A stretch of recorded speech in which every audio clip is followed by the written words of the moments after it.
Salutations, every pup, and welcome to Chapter 15 of The Boy Who Kept Dying by NinjaPandaScholar. As always, the link to the fic will be in the description below.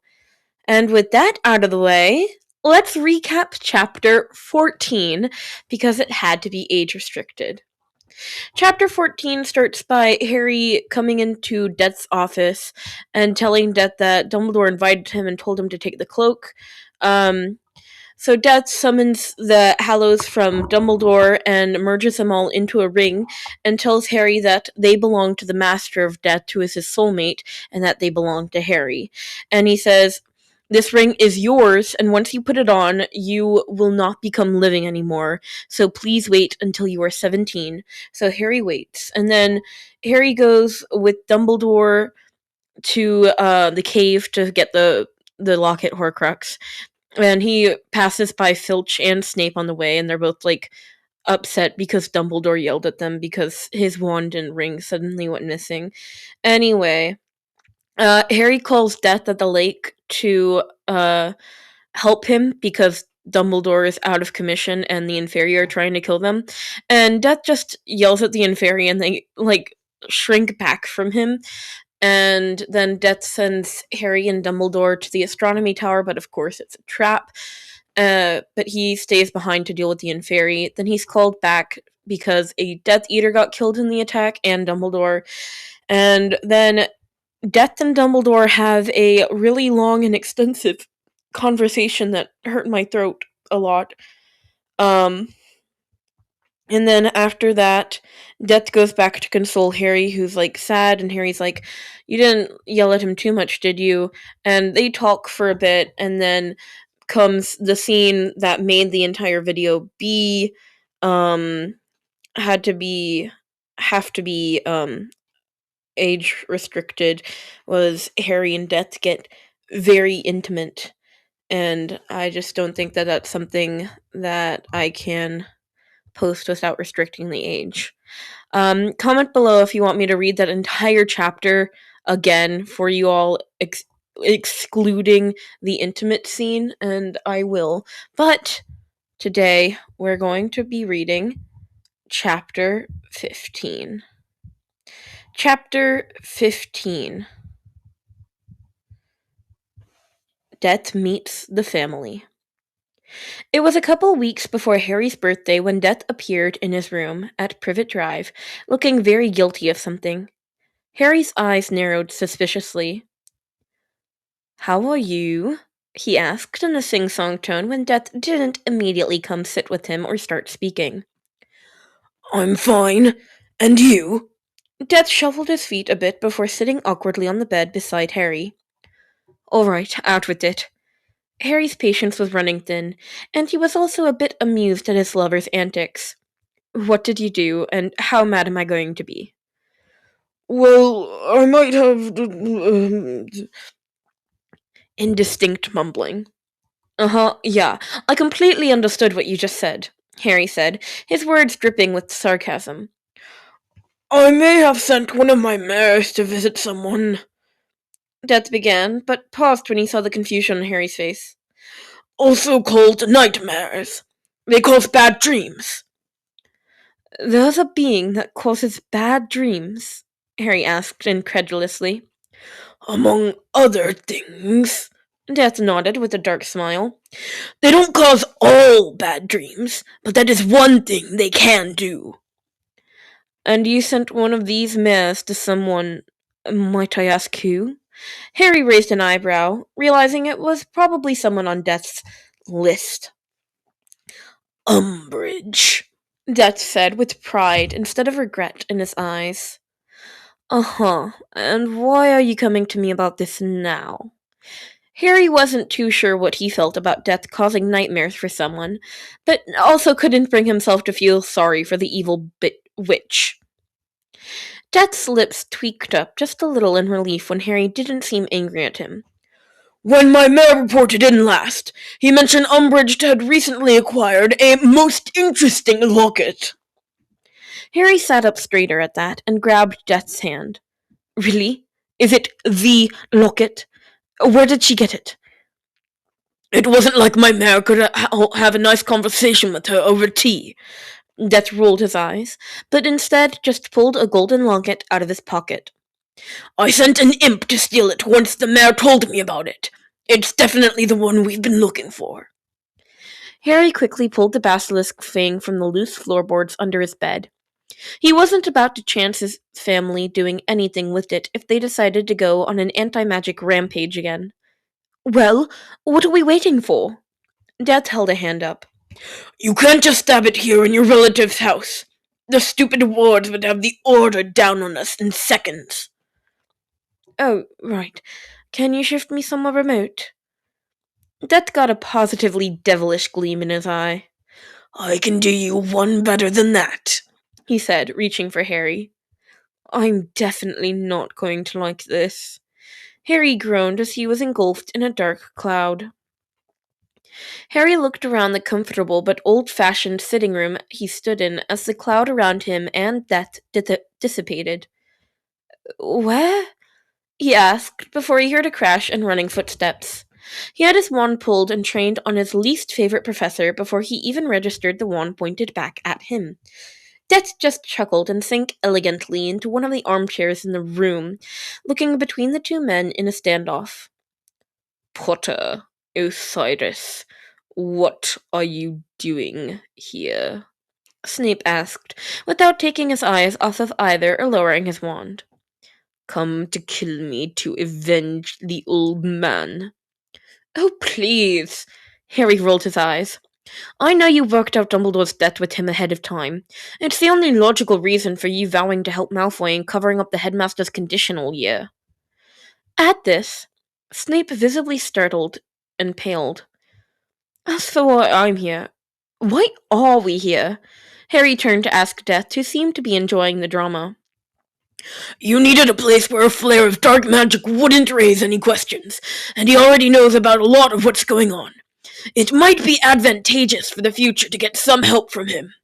We still need to find the non-snake Horcrux. Death looked at the potions master with a gleam in his eye. It might also be to his advantage to move down or even off my list. I think I liked you better when you refused to meddle, Harry pouted, but with a sly smile. Death just waved a hand dismissively.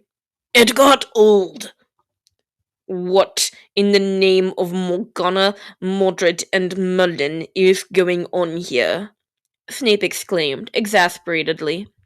And how did you apparate past my wards? Harry pulled out the basilisk thing and held a hand out as Death placed the locket in it. Harry ignored the second question. We're going to destroy a Horcrux. You in, Professor? Snape slowly lowered the wand he still had trained on Harry. That's a Horcrux. He stared at the locket in Harry's hand. Yup, Harry said with a pop of his lips. Might want to stand back, Professor. It tends to get a little messy when it realizes what's happening.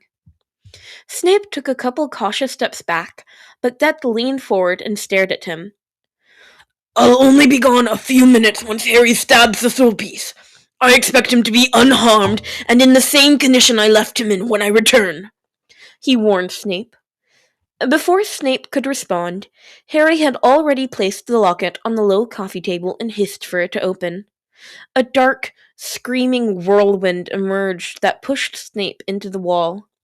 Snape glanced over, seeing the DADA professor unconcernedly picking at his fingernails, while Harry Bloody Potter growled as he stabbed the locket multiple times with a bloody long snake fang. Snape blinked. Everything was calm in his sitting room once again. Harry was magically repairing the holes in Snape's coffee table, and Osiris was nowhere to be seen. Where did he go? Snape asked, looking around the room. Remember? Harry said with a raise of his eyebrow. He said he'd be gone for a few minutes after I destroyed the Horcrux. But where did he go? Snape looked around in complete bewilderment. Harry just shrugged. The underworld, the afterlife, the next realm, whatever you want to call it. He's getting rid of the soul bit, but he'll be back in a minute unless he gets caught up by my mom or Sirius or something. Your Mum. Snape collapsed into the armchair behind him as Harry curled up on the couch like it was no big deal he was hanging out in his least favorite professor's sitting room. At this point, Harry just kind of rolled with all the crazy that happened to him, so a late night trip to his potions professor's house was nothing. Yeah, she's a little irritated with you, by the way, Harry said with mock sternness. Something about holding a grudge and unwarranted detentions? Snape looked at Harry like he was about to have either a heart attack or a stroke. Whatever was most final to his life and nerves. A dark cloud formed in the room and Death reappeared. Any trouble, love? Harry. Any trouble, love? Harry asked as Death sat beside him on the couch and put an arm around his shoulders. No, Death replied, while obviously looking over Harry to make sure he was exactly the same as he left him. Dumbledore tried to stop me. He's still attempting to get away from Lily, but he'll find no sympathy from me. He'll be dealing with my wrath once Lily's done with him anyway. Who are you? Snape asked, almost apoplectic at this point. Death rolled his eyes and looked at Harry. I swear, dear, I didn't even try with the name. It almost literally translates to Death, the Lord of Death, and I keep getting people asking me who I am. Present company accepted. Are all wizards really this dense? Harry snickered at Death calling Snape dense when the potions master called his students that, and worse, all the time. You know no one believes that Death is an actual being. You've made sure of that over the years. You shouldn't fault them for being confused. It really isn't fair. Your death. Snape's eyes widened more than Harry had ever seen in the man, all masks of indifference gone. I'd say pleased to meet you, but I still have a few bones to pick with you about how you've treated my Harry, Death said dryly. We need to get down to business, though. How many Horcruxes do we have left, love? Snape sputtered at Death, calling Harry love, even though they had been using endearment since they appeared in the sitting room. Well, we've destroyed the diary, the crown, Dumbledore got the ring, and we took care of the locket. We just have Nagini and possibly something of Hufflepuff's beside the main soul piece left. So, 2 and then the main one. Snape looked at the two of them, amazed. There's something you should probably know. Snape started. Oh, yeah, and the piece in me has already been taken care of. Harry waved him off, knowing what he was about to say. But how? Snape leaned forward, his normally impassive face showing shock and interest. You have to kill the vessel to destroy the piece of soul. Yeah, well, I'm not the boy who lived, Harry laughed, to Snape's utter confusion. I'm the boy who just keeps dying. What's that supposed to mean? I've lost track, Dis, Harry said lightly to Death, clearly making light of the matter, not actually having lost track. How many times have I died so far? Death huffed in irritation. 5 times and counting. We took care of that parasitic bit of soul the first time, though, Death informed Snape. 5! Snape almost yelled as he ran his hands through his hair. Your mother's going to kill me. I promise to keep you safe. Yeah, as I said before, she's not super happy with you right now, so I hear. Harry agreed. She's a little angry with Dumbledore, Death agreed as he played with the hair at the nape of Harry's neck. But you are definitely not in her good graces. How? Snape asked, eyes wide. How did I die, or how am I still here? Harry chuckled at Snape's dumbfounded look. Both.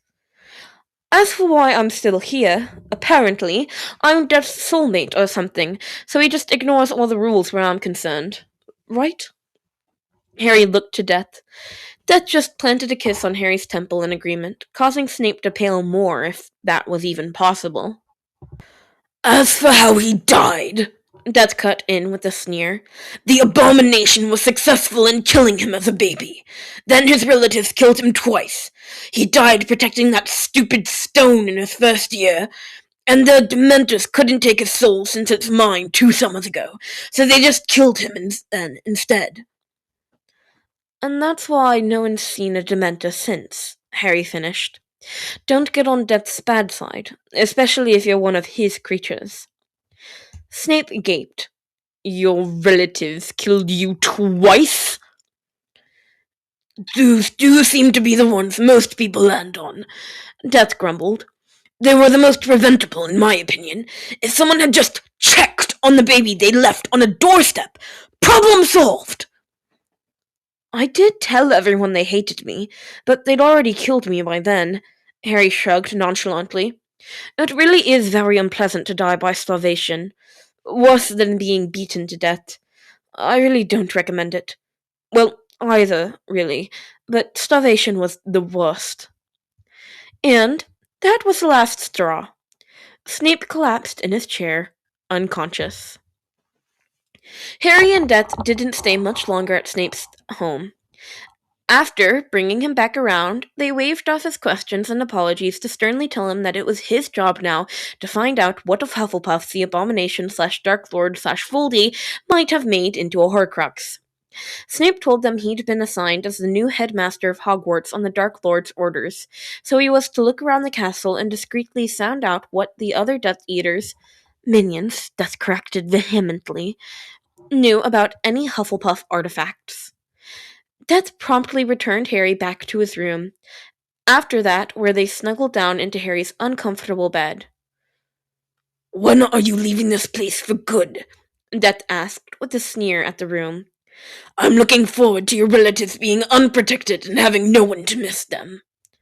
You're not allowed to kill people, Harry reminded Death as he snuggled closer and pulled Death's arms around him. Torture doesn't have to lead to death, he growled in response. Please be good. You haven't had to heal me in a couple summers now. They've been a little better. Death snorted. The bar was so low from horrific abuse to just severe abuse isn't better, as you say, only less horrible. Whatever, Harry shrugged, too tired to bring himself to care at the moment, though he knew he'd revisit the subject again later. I'm leaving next week, well before my birthday, when the ward's full. So, if you're staying with the Weasleys, we can't do our tradition and be together at midnight on your birthday. Death mock pouted. No, but you can come by the Burrow for my birthday the next evening, and maybe be my date for Bill and Fleur's wedding as well? Harry asked, hopefully. Death hummed for a minute. I can't do the wedding, he stated. No one wants death at their wedding. It'll be rude for me to attend. Not if you were my guest. Yes, even then, Death sighed. It amazed Death to no end how Harry just couldn't understand other people's reactions to his aura. I could maybe do the birthday party, though. As long as you come as my date, Harry grinned up at him, knowing he was pushing his luck. Do you really think that wise? No, but I haven't dated a single person in the whole time they've known me, and I'd appreciate it if Hermione and Ginny would stop trying to set me up with people. I understand Cho, and even Seamus, but Draco? Harry grimaced. They must be getting desperate. Death growled quietly, thinking, and honestly a little jealous. It would be nice for others to know you're spoken for.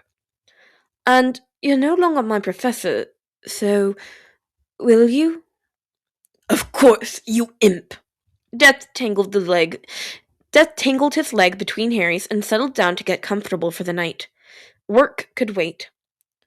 I feel that's probably an insult to imps, Harry chuckled, causing Death to snort in laughter.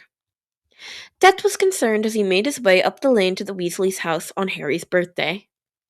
He had recently taken Mad-Eye Moody on to the other realm, and he wasn't sure how Harry was handling it.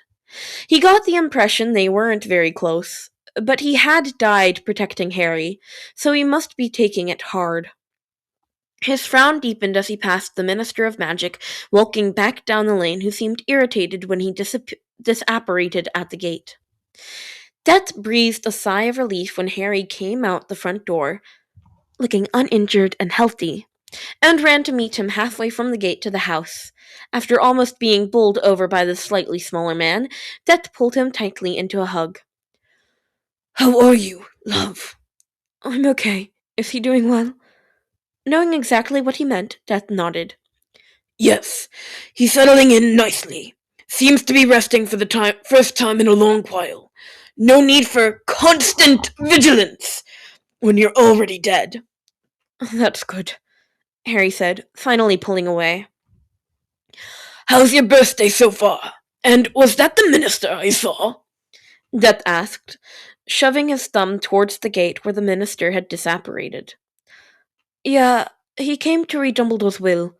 Dumbledore tried to leave me Gryffindor's sword, but the minister said it belonged to the school. He also left Ron his Deluminator and Hermione that children's book you showed me last year. He's probably trying to get us to look into the Hallows since he was obsessed. No telling about the Deluminator, though. Any ideas why he'd leave me the sword? Death thought for a minute. "You stabbed the basilisk with it, so it'd have venom imbued in the blade. It could probably destroy a Horcrux." I have a thing, though. "Yes, but Dumbledore didn't know that," Death said, with no clues about the Deluminator either. Oh, Harry laughed, remembering. Ron gave me 12 fail-safe ways to charm witches. 12 fail-safe ways to charm witches. I'm so looking forward to seeing his face when you walk through the door. Death chuckled as well. "Well, shall we?" Harry took Death's hand in his own and finished the walk up to the door, pushing it open with a smile. Hermione was currently the only one in the sitting room when they entered. Professor Osiris! Hermione exclaimed, looking between Harry and Death and taking in their clasped hands. Death just smiled at her. "I'm just this now. No D.A.D. professor lasts longer than here, so I figured I wouldn't even try since you lot aren't coming back." You told him? Hermione hissed. Yes, Hermione, Harry said, sliding his arms around Death's waist. I figured what are you? A boyfriend? Partner? Anyway, I figured he should know I won't be hanging around Hogwarts next year. I didn't tell him where we'd be, though. Not that they had really decided where they were going anyway, just that they needed to hide out for a little bit until they found the last non-living Horcrux and figured out how to get to Nagini. How about significant other? Death suggested for a title. Harry wrinkled his nose. That's too long. I'm going with boyfriend, so deal. Death laughed and planted a kiss in Harry's hair. In answer to your unasked questions, Miss Granger, I'll not be joining you on your little jaunt. But Harry does know how to get in touch with me if you ever find yourselves in a sticky situation. Hermione frowned for a minute and then smiled. You're a bit creepy, sir, but at least you make Harry happy. He was happier the past year than he has been since I've known him. Ron and I figured it had something to do with you when Harry kept disappearing in the evenings last year, and you weren't anywhere to be found either. Harry looked a little irritated for a minute, but Death just chuckled and tousled his hair. I told you everyone thinks I'm creepy, and you never believe me. Harry pulled Death and Hermione out to the backyard to join the Weasleys. Hagrid, Lupin, Tonks, and the Delacours. Everyone looked up at the new arrival in confusion except for Remus, who had a knowing look on his face. Everyone, meet my boyfriend, Dis Osiris. This is everyone, Harry called, hanging on to Death's hand. Professor Osiris! Hagrid rumbled questioningly. I can't do a Hagrid voice. Professor! Mrs. Weasley looked to Hagrid with a slightly disapproving look on her face. Yes. Harry waved away their concerns and pulled Death to the table where he sat them by the very uncomfortable-looking Delacours. He was a DADA professor, but I knew him before then and nothing happened while he was a professor. Clear? Thank you for allowing me to celebrate Harry's birthday, Mr. and Mrs. Weasley. Death smiled at them as he passed a small, wrapped parcel to Harry. I'll explain it later. Death whispered to him. Though still looking disapprovingly at the former professor, Mrs. Weasley levitated over a large snitch cake and began passing out pieces to everyone. The tension at the table started dissipating after a while. Death even seemed to get along well with the Delacours once they learned he spoke perfect French. About halfway through the dinner, Ron leaned over to Harry. Hey, mate, I still have the receipt to that book if you want to return it. Ron looked at him a little regretfully. Harry looked back with mock indignation. Don't you dare, Ron Weasley! Harry scoffed. I plan on getting a lot of enjoyment out of trying all of those fail-safe ways to charm witches out on this. Ron laughed and shot his former professor a sympathetic look to Death's confusion, but Ron just went back to eating cake with a new self-satisfied smirk on his face. Harry held off unwrapping his present until he was saying goodbye to Death at the gate. He unwrapped what looked to be a tiny and very ancient whistle. Thanks, Harry said with a raise of his eyebrow, trying to figure out what exactly it was. It's a dog whistle. Death chuckled at his confusion. I'm, in a way, giving you a dog. Harry looked around, expecting a puppy with a bow around its neck to appear. Did he get lost? No, Phobos will never get lost. Death pulled Harry into his arms. I'm assigning you one of my Grims. He'll stay in the underworld until you need him. But if you ever want to get a quick message to me but don't want to or aren't in a place you can call me with the coin, call for Phobos and he'll deliver any message. He's also good company if you ever need it. But does he play fetch? Harry asked, very seriously, but with a small smirk on his lips. Considering he's Fluffy's best friend, yes, he actually does. Death chuckled and kissed Harry, exploring his mouth, not wanting to ever pull away. When Harry finally needed air, Death looked him in the eyes lovingly. Call for me when you are able, and send messages by Phobos when you aren't. I will, and I love you, Harry said, giving Death one last kiss. I love you too, my Harry. And with that, Death disappeared in a cloud of smoke. And that's a wrap on Chapter 15. I'm so sorry that Chapter 14 had to be age-restricted, but I even played it for my father. Yes, I did that. And he agreed it definitely needed to be age-restricted. If that makes you not want to listen, well, too bad for me, I guess. Anyway, please go show the original author, NinjaPandaScholar, some love. This was a really good chapter. I liked the birthday party, and I really hope things weren't super confusing. I hope my overview was enough, and who knows, maybe I will re-record Chapter 14 with a safe-for-work version that doesn't have to be age-restricted.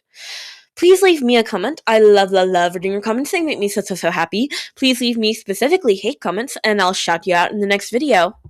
Shout out to Haley O'Day S2V. Thank you so much for your hate comment. I really appreciate it. And also your real comment. And also the other people that commented on that video, even though, like, it got so much less views, because I guess just not enough people were old enough for it. Oh well.